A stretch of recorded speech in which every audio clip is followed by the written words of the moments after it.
Hey, what's going on, internet? It's Khalif here again from This Place Is Weird, and I got another article that came across the desktop. Another article, another story that's still developing right now, just released 3 hours ago. So some more details may came out, but it's something I wanted to talk about again. Another contentious point that I felt, some thoughts to share. Let's go ahead and just read the article. So this is coming from the Fort Worth Star Telegram. A 3-month-old and mother shot by a 1-year-old who found gun in car outside Walmart in Granbury. Let's go ahead and read through the article. January 5th, police are investigating a shooting that injured a 3-month-old baby and his or her mother outside a Walmart in Granbury, believed to be an accident, according to a Facebook post from the Granbury Police Department. Police said, based on witness statements and evidence at the scene, a 1-year-old picked up a gun concealed between the seat and center console of a truck in which he or she and the 3-month-old were sitting around 11:25 a.m. Wednesday. The 23-year-old mother was standing outside the vehicle next to the driver's door, according to police. Their father, a 26-year-old Granbury man, was standing at the back of the truck. The child discharged the gun one time, and the bullet went through the soft tissue of the younger child's leg and through the mother's arm and into her side in the chest area. The mother was taken to a hospital by helicopter, and the baby was taken to a Fort Worth hospital via ground transport. Police said the baby's injuries is believed to be non-life-threatening, but the mother's injury was potentially more serious. Her current condition is unknown. The shooting occurred at the Walmart on U.S. Highway 377. Police said Granbury is about 40 miles southwest of Fort Worth, so it's kind of in the Metroplex, kind of. Stories originally published January 5th, 2022. Okay, so obviously, awful situation. Like, it's terrible. Life-changing, like completely life-altering situations, hopefully, depending on the extent of the injuries of the mother. It could actually be life-ending. Hopefully, prayers up that doesn't happen. No life-altering, change, didn't hit her spine, nothing like that. So whenever things like this happen, these incidents occur, people always, never let a tragedy go to waste. You could always have there's always an opportunity to further an agenda, or not necessarily even score social points, but just kind of like prove that the other side's viewpoints are illogical, using unfortunate incidents like this as a result. But so I didn't even bother looking at Twitter or any of Reddit conversation or anything like that. There's a lot of people that are saying this is why people shouldn't have guns are immoral, illegal, they're dangerous to have around your family, etc., etc. I know so many people make the argument that whenever someone's trying to advocate for gun ownership, one of the first things I always see somebody saying is, it's more likely that gun isn't protecting you, that you are statistically more likely to harm yourself or a family member with that gun because you have it. And this is another one of those cases that's going to feed into that narrative, into people bolstering that position. But this case is another one of the cases. It goes right along the lines of the Alec Baldwin movie set shooting, in that these aren't valid cases for arguments of whether or not gun safety is an issue, or issues of gun safety, because all known regulations, training, protocol, everything that is taught to people about how to properly handle guns was not followed in this situation. This guy, whoever's gun this was, it could be the mother, it could be the father's, I don't know whose gun it is, they didn't follow the rules of proper gun safety and gun storage at all. They didn't follow any of the rules. They don't have it in a locked compartment. It's not in their glove box. It's loaded. I think there's some other rules. It's supposed to be holstered, etc., etc. The safety's on. It's, none of the rules were followed.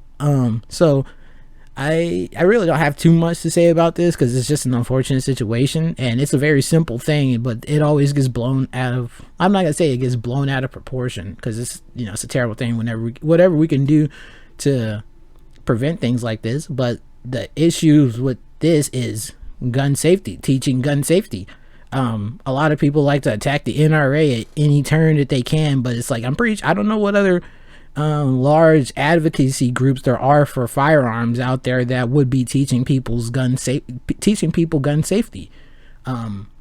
I might be jumping to some things here, but I know that the NRA is kind of a buzzword for political people of color to attack Republicans, the GOP, conservatives, etc., like that, to the point to where I think, like, if I'm making so many assumptions here, we don't know about these people, but if these people were black or Hispanic, I don't think it's a stretch to say that they would not have been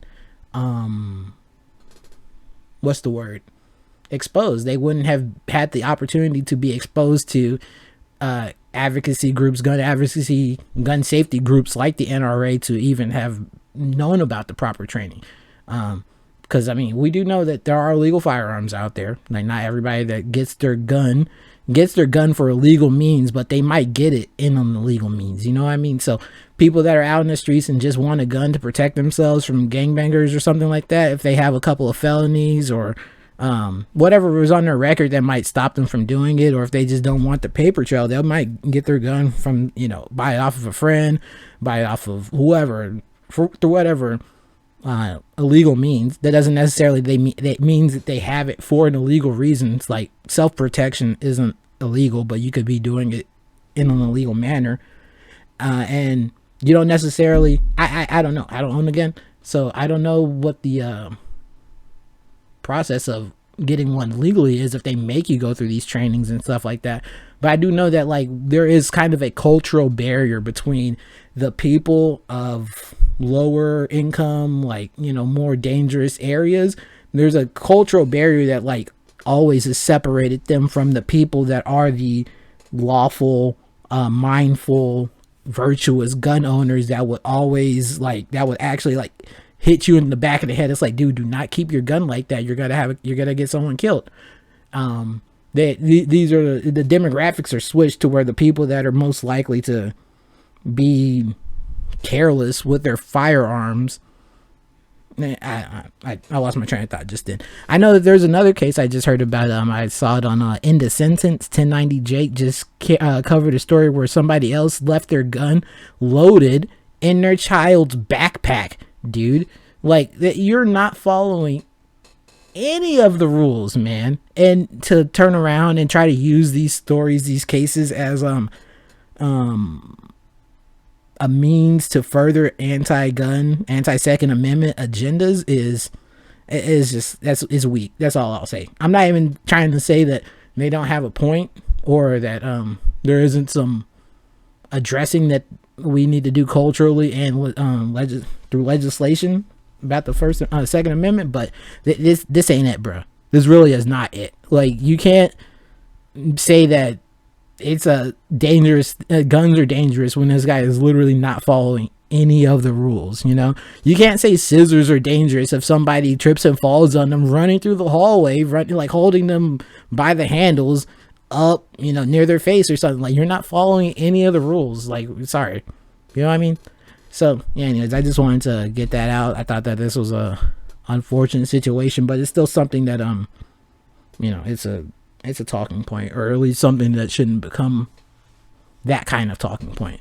But still, yeah, no, seriously, hopefully nobody's too hurt here. Seems like the baby's gonna be okay. It's not life threatening. Hopefully her legs are okay. Her legs are fine, or his, whatever. And the mom, hopefully she's cool. And hopefully everybody's going to be doing okay emotionally and mentally after this, because I'm pretty sure that's a pretty traumatic event. Could imagine just standing there talking with your baby mama out there, and then all of a sudden your kids shoot themselves in your car. But then again, I also couldn't imagine not properly storing my fucking firearm, dude. Anyways, oh my god, it's so stupid. Anyways, thank you all for listening. If you did, I'll see y'all next time, and yeah, take care. Store your firearms properly, please.